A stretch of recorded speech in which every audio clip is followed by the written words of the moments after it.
ಎಲ್ಲರಿಗೂ ನಮಸ್ಕಾರ.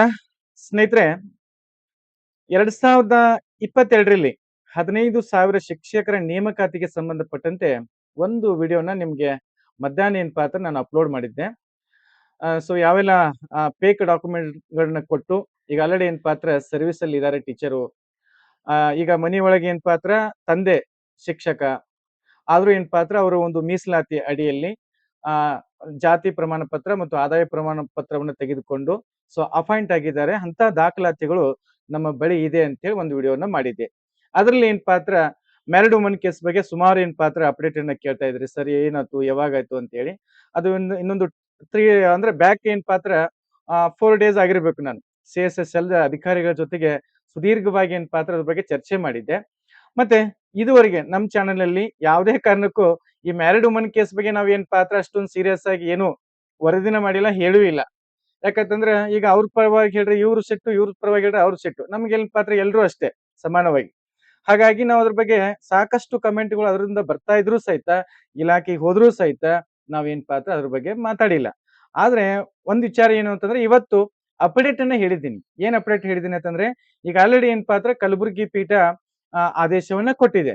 ಸೊ ಅದು ಒಬ್ಬ ಮಹಿಳೆ ತಂದೆ ಇನ್ಕಮ್ ಅನ್ನು ಕೊಡಬೇಕು ಅಂತೇಳಿ ಆದೇಶವನ್ನು ಕೊಟ್ಟಿದೆ. ಅದಾದ್ಮೇಲೆ ಬೆಳಗಾವಿಯಲ್ಲಿ ಏನಪ್ಪಾ ಅಂದ್ರೆ ಒಂದು ಈ ಸಂಬಂಧಪಟ್ಟಂತೆ ಒಂದು ಕೇಸ್ ಇದೆ. ಅದಾದ್ಮೇಲೆ ಏನಪ್ಪಾ ಅಂದ್ರೆ ಸುಪ್ರೀಂ ಕೋರ್ಟ್ ಇಂದ ವಾಪಸ್ ಏನಪ್ಪಾ ಅಂದ್ರೆ KET ಬಂದಿರತಕ್ಕಂಥದ್ದು. ಬೆಂಗಳೂರಲ್ಲಿ ಏನಪ್ಪಾ ಅಂದ್ರೆ ಸುದೀರ್ಘವಾಗಿ ವಾದ ವಿವಾದಗಳಾದ ನಂತರ 2 ತಿಂಗಳು ಈ ವರದಿ ಬಹಳಷ್ಟು ವಿಚಾರ ಇದೆ ಬಟ್ ಮಾತಾಡಿಲ್ಲ, ನಾನು ಹೇಳಿಲ್ಲ. ಯಾದಕ್ಕೆ ಸುಮ್ನೆ ಬೇಕು, ನಮ್ ಕೆಲಸ ಬೇರೆ ಇದೆ ಅಂತ ಹೇಳಿ 2 ತಿಂಗಳ ಅವಧಿ ಏನಪ್ಪಾ ಅಂದ್ರೆ ಬರೇ ಆರ್ಡರ್‌ನ ಬರೀಲಿಕ್ಕೆನೇ ಏನಪ್ಪಾ ಅಂದ್ರೆ ಅವರು ಈಗ ಸಮಯವನ್ನ ತೆಗೆದುಕೊಂಡಿರ್ತಕ್ಕಂಥದ್ದು. ಅದಾದ್ಮೇಲೆ ಎಲ್ಲ ವಿಚಾರ ಅಂದ್ರೆ ಅಧಿಕಾರಿಗಳು CSSL ಅಧಿಕಾರಿಗಳ ಜೊತೆಗೆ ಮಾತಾಡಿ ನಾನು ಚರ್ಚೆ ಮಾಡಿರ್ತಕ್ಕಂಥ ವಿಚಾರ. ಅಂತಿಮವಾಗಿ ಇನ್ನೊಂದು ಒಂದು ವಾರದ ಒಳಗಾಗಿನ ಅಂದ್ರೆ ನೆಕ್ಸ್ಟ್ ಮಂತ್ 2ನೇ ತಾರೀಕು ಒಳಗಾಗಿನ ಇದಕ್ಕ ಒಂದು ಐತಿಹಾಸಿಕವಾಗಿರ್ತಕ್ಕಂಥ ತೀರ್ಪು ಬರುತ್ತೆ. ನಾನು ಇಷ್ಟು ಬಿಟ್ರೆ ಅಲ್ಲಿ ಏನು ಹೇಳಿಲ್ಲ. ಇದು ಅಂತಿಮವಾಗಿ KET ಏನ್ ಕೊಡುತ್ತಲ್ಲ ಅದನ್ನ ನಾವೇನ್ ಪಾತ್ರ ಅಪ್ಲೈ ಮಾಡ್ಕೊಂತೀವಿ ಅಂತೇಳಿ ಮೇಡಮ್ ಅವರೇ ಏನ್ ಪಾತ್ರ ರಶ್ಮಿ ಮೇಡಮ್ ಅವರೇ ಹೇಳಿರ್ತಕ್ಕಂಥದ್ದು. ಇದನ್ನ ಬಿಟ್ರೆ ನಾನು ಏನು ಹೇಳಿಲ್ಲ. ಆದ್ರೆ ಈ ಮ್ಯಾರಿಡ್ ವುಮನ್ ಕೇಸಲ್ಲಿ ಯಾರು ಫೈಟ್ ಮಾಡ್ತಾ ಇದ್ರಲ್ಲ, ಸೊ ಅಂತ ಒಂದು XYZ ಪರ್ಸನ್ಸ್ ನಮ್ಮ ಮೇಲೆ ಧಮಕಿ ಹಾಕುವಂಥದ್ದು. ನಿನಗ್ ಹಂಗ್ ಮಾಡ್ತೀನಿ, ನಿನಗ್ ಹಿಂಗ್ ಮಾಡ್ತೀನಿ, ಮತ್ತೆ ಆಮೇಲೆ ನಿನ್ನ ಚಾನಲ್ ಬಂದ್ ಮಾಡ್ತೀನಿ, ನಿನ್ನ ಕೋರ್ಟ್ ಕೇಸ್ ಹಾಕ್ತೀನಿ, ಡಿಫಾರ್ಮೇಶನ್ ಕೇಸ್ ಹಾಕ್ತೀನಿ, ಹಿಂಗೆಲ್ಲ ಏನ್ ಪಾತ್ರ ಸೊ ಆ ವ್ಯಕ್ತಿ ಧಮಕಿ ಹಾಕಿದ. ಬಹಳ ತುಂಬಾ ಏನ್ ಪಾತ್ರ ನನಗ್ ನಗು ಬಂತು. ಯಾಕೆ ನಗು ಬಂತು ಅಂತಂದ್ರೆ ಅದ್ರಲ್ಲಿ ಏನು ನಾವು ವಿಚಾರವನ್ನ ಹೇಳೇ ಇಲ್ಲ. ಆದ್ರೂ ಈ ವ್ಯಕ್ತಿ ಇಷ್ಟ್ಯಾಕೆ ಆಕ್ರೋಶಭರಿತವಾಗಿ ಮಾತನಾಡಿದಾನೆ ಅಂತ ಅನ್ನುವಂಥದ್ದು ನಮಗೆ ಏನ್ ಪಾತ್ರ ಅದು ಗೊತ್ತಾಗ್ಲಿಲ್ಲ. ಓಕೆ, ಇರ್ಲಿ ಅದು. ಯಾಕಂತಂದ್ರ ಕುಂಬಳಕಾಯಿ ಕಳ್ಳ ಅಂತಂದ್ರೆ ನಾನೇ ಅಂತೇಳಿ ಅನ್ನುವಂತ ಒಂದು ವಿಚಾರ ಸೊ ನಮ್ಗೆ ಮೇಲ್ನೋಟಕ್ಕೆ ಸ್ಪಷ್ಟವಾಗಿ ಆಗ್ತಾ ಇದೆ. ಬಟ್ ಇದ್ರ ಬಗ್ಗೆ ನಾವ್ ಎಲ್ಲೂ ಏನಪ್ಪಾ ಅಂದ್ರೆ ಮಾತನಾಡಿಲ್ಲ. ಮ್ಯಾರಿಡ್ ವುಮನ್ ಕೇಸ್ ಬಗ್ಗೆ ಮತ್ತೆ ಹಿಂಗೆ ಬರುತ್ತೆ ಅಂತೇಳಿ ನಾವ್ ಯಾವ ಚಾನಲ್ದಲ್ಲೂ ಹೇಳಿಲ್ಲ. ಅಂತಿಮವಾಗಿ KET ಏನ್ ಒಂದು ಆದೇಶ ಕೊಡುತ್ತೆ ಅದು ಏನಪ್ಪಾ ಅಂತಂದ್ರ ಅಪ್ಲೈ ಮಾಡ್ಕೋತದ ಕರ್ನಾಟಕ ಸರ್ಕಾರ. ಅದಕ್ಕೆ ಸಂಬಂಧಪಟ್ಟಂತೆ ನೀವು ವೇಟ್ ಮಾಡ್ರಿ. ಈಗ 2 ತಿಂಗಳ ಅವಧಿ ಒಳಗೆ ಏನಪ್ಪಾ ಅಂದ್ರೆ ಬರೇ ಅದು ಒಂದು ಆದೇಶವನ್ನ ಬರೀಲಿಕ್ಕೆ ಸಮಯವನ್ನ ತೆಗೆದುಕೊಂಡಿದ್ದಾರೆ. ನೆಕ್ಸ್ಟ್ ಏನಪ್ಪಾ ಅಂದ್ರೆ 2ನೇ ತಾರೀಕು ಒಳಗಾಗಿನ ಬರುತ್ತೆ.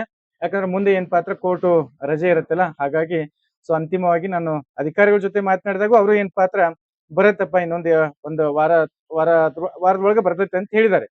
ಸ್ನೇಹಿತರೆ, ಇದು ನಾವು ನೀವು ತೀರ್ಮಾನ ಮಾಡಿರ್ತಕ್ಕಂಥದ್ದಲ್ಲ.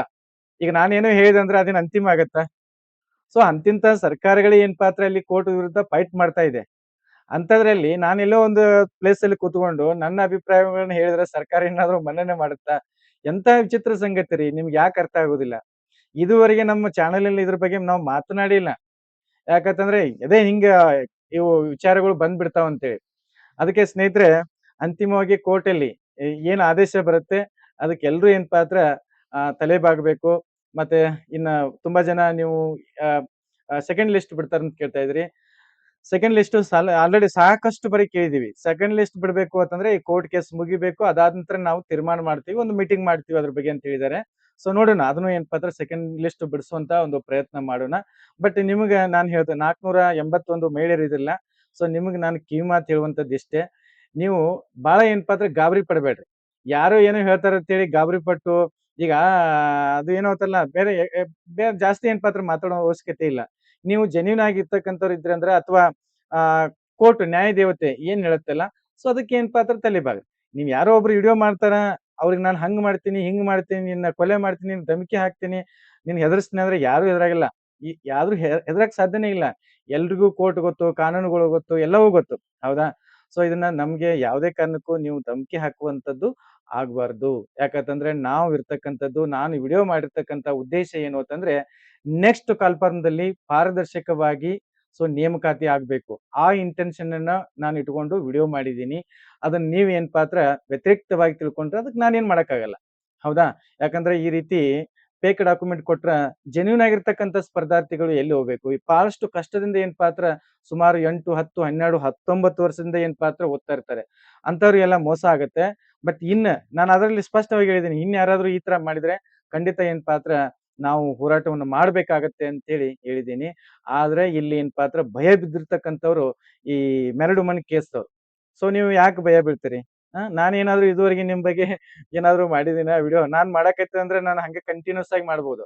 ಯಾಕ್ ಸುಮ್ನೆ ಬೇಕು ನಮ್ಗಂತೇಳಿ ಇದುವರೆಗೆ ಸುಮ್ನೆ ಕೂತ್ಕೊಂಡಿನಿ. ಇವತ್ತು ನೀವೇನ್ ಪಾತ್ರ ಗಾಬರಿ ಪಡುವಂತದ್ದು ಅವಶ್ಯಕತೆ ಇಲ್ಲ. ಅದು ಅಂತಿಮವಾಗಿ ಬರತ್ತೆ ಇವಾಗ. ಕೋರ್ಟಲ್ಲಿ ಏನ್ ಬರತ್ತಲ್ಲ ಅದು ಏನ್ ಪಾತ್ರ ನಿಮ್ಗೆ ಅಪ್ಲೈ ಆಗತ್ತೆ. ನಿಮ್ಗೆ ಸಿಗ್ಬೇಕಾದ್ರೆ ಸಿಗ್ತೈತಿ, ಇಲ್ಲ ಅಂದ್ರೆ ಇಲ್ಲ ಅಷ್ಟೇ. ತಲೆ ಕೆಡ್ಸ್ಕೋಬೇಡಿ. ಸೆಕೆಂಡ್ ಲಿಸ್ಟ್ ಬಗ್ಗೆನೂ ಏನ್ ಪಾತ್ರ ಇದು ಬರ್ಲಿ ಕೇಸು. ಇದು ಯಾಕಂದ್ರೆ ಇದು ಕೋರ್ಟ್ ಕೇಸು ಮುಗಿಬೇಕಾಗಿದೆ. ಯಾಕಂದ್ರೆ ಇದು ಅಂತಿಮವಾಗಿ ಆದ್ರೇನೆ ಏನ್ ಪಾತ್ರ ನೇಮಕಾತಿಗಳ ಒಂದು ಗ್ರೀನ್ ಸಿಗ್ನಲ್ ಸ್ಟಾರ್ಟ್ ಆಗತ್ತೆ. ಅದಕ್ಕೆ ಇದು ಕೋರ್ಟ್ ಕೇಸ್ ಮುಗಿಯತ್ತೆ. ಒಂದು ವಾರದಲ್ಲಿ ಇದು ಏನ್ ಪಾತ್ರ ತೀರ್ಪು ಬರುತ್ತೆ ಹೊರಗಡೆ. ಸೊ ಅದಾದ್ಮೇಲೆ ನೆಕ್ಸ್ಟ್ ಸೆಕೆಂಡ್ ಲಿಸ್ಟ್‌ಗೆ ಯಾರೆಲ್ಲ ನೀವು ಸ್ವಲ್ಪರಲ್ಲಿ ಹೋಗಿದ್ರಲ್ಲ ಅವರೆಲ್ಲ ಏನ್ ಪಾತ್ರ ಸೆಕೆಂಡ್ ಲಿಸ್ಟ್‌ಗೆ ಕಾಯ್ತಾ ಇದ್ರಿ. ಅದೆಲ್ಲ ಗೊತ್ತಾಗಿದೆ. ಸುಮಾರು ಕಾಮೆಂಟ್‌ಗಳು ಮಾಡ್ತಾ ಇದ್ರಿ. ಇಲ್ಲಿ ಸೆಕೆಂಡ್ ಲಿಸ್ಟ್ ಬಗ್ಗೆ ಇದು ಕೋರ್ಟ್ ಕೇಸ್ ಮುಗಿದಾದ್ಮೇಲೆ ಅದ್ರ ಮೀಟಿಂಗ್ ಮಾಡ್ತೀವಿ ಅಂತ ಹೇಳಿದ್ದಾರೆ. ಅದನ್ನ ಏನ್ ಬಿಡ್ತಾರೋ, ಏನ್ ಮಾಡ್ತಾರೋ ಅನ್ನೋದು ಬೇಕಾದ್ರೆ ಒಂದು ನಾವು ಒತ್ತಡ ಹಾಕಿ ಅದನ್ನ ಸೆಕೆಂಡ್ ಲಿಸ್ಟ್ ಬಿಡಿಸುವಂತ ಪ್ರಯತ್ನ ಮಾಡೋಣ. Okay. Thank you so much. ಇನ್ನು ಯಾರು ನಮ್ಮ ಚಾನಲ್ ಸಬ್ಸ್ಕ್ರೈಬ್ ಮಾಡ್ಕೊಂಡಿಲ್ಲ ದಯವಿಟ್ಟು ಚಾನಲ್ ಸಬ್ಸ್ಕ್ರೈಬ್ ಮಾಡ್ಕೊಂಡು ವಾಚ್ ಮಾಡ್ರಿ. ಕೆಳಗಡೆ ಏನಪ್ಪಾ ಅಂತಂದ್ರೆ ಒಂದು ಟೆಲಿಗ್ರಾಮ್ ಗ್ರೂಪ್ ಇದೆ, ವಾಟ್ಸಪ್ ಗ್ರೂಪ್ ಇದೆ. ಹೆಚ್ಚಿನ ಮಾಹಿತಿ ನಿಮ್ಗೆ ಅಲ್ಲಿ ಸಿಗುತ್ತೆ. ಅಲ್ಲೆಲ್ಲರೂ ಏನಪ್ಪಾ ಜಾಯ್ನ್ ಆಗಿ. Thank you so much.